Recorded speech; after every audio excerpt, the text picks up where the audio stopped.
Hi friends, this is Ramya. I'm a life, relationship and power mindset transformational coach and you're watching me on ramya.speaks. Today we are going to talk about positive mindset. Well, is it simple or complex to have a positive mindset? It's not that complex to have a positive mindset if we really know when a person is actually turning into a negative mindset, the situations behind or the trigger points what are actually pushing them instead of being positive to turn into a negative or a negative phase entry point.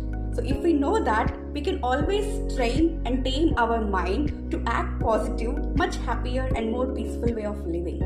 So we need to know why and what can be the reasons of a negative mindset. It cannot always be negative, but what can be some instances or phases when a person can actually start behaving in a negative way.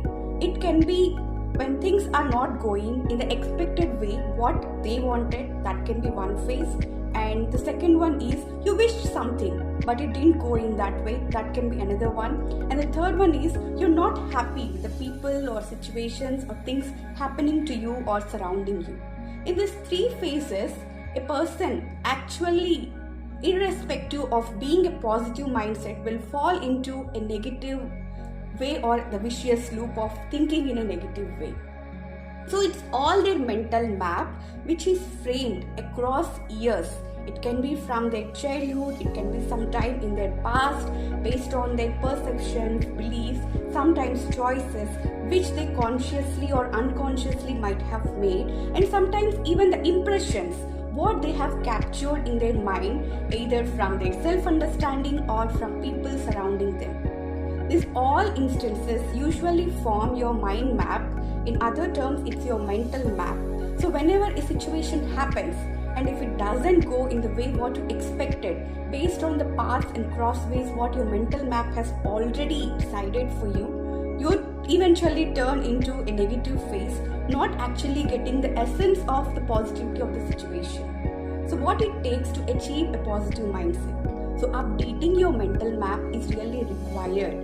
When things doesn't go in a certain way what you expected, it means that there are some reasons why it might have happened and you are viewing it in the perception and experience what you have had. But the reality can be different, the other person's intention can be different, and whatever you have grasped in that moment, that can entirely different than what you might have understood. So updating your mental map is something which gives you an opportunity, a chance to be open, listen to others what they are intending to tell before actually jumping into conclusions and before actually being judgmental. So here, if you understand what is the other person's motive, what is the situation's outcome, you can actually stop harming yourself.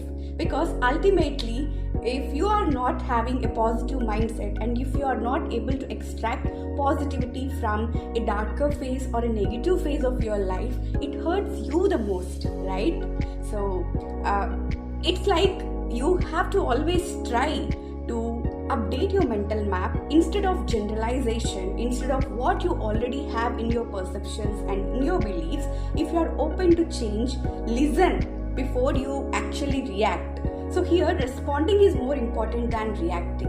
If you start practicing, nurturing your brain, training your mind to start believing that you're always open, whatever situation happens, you will actually start figuring out how to turn positive even in your negative phases of life.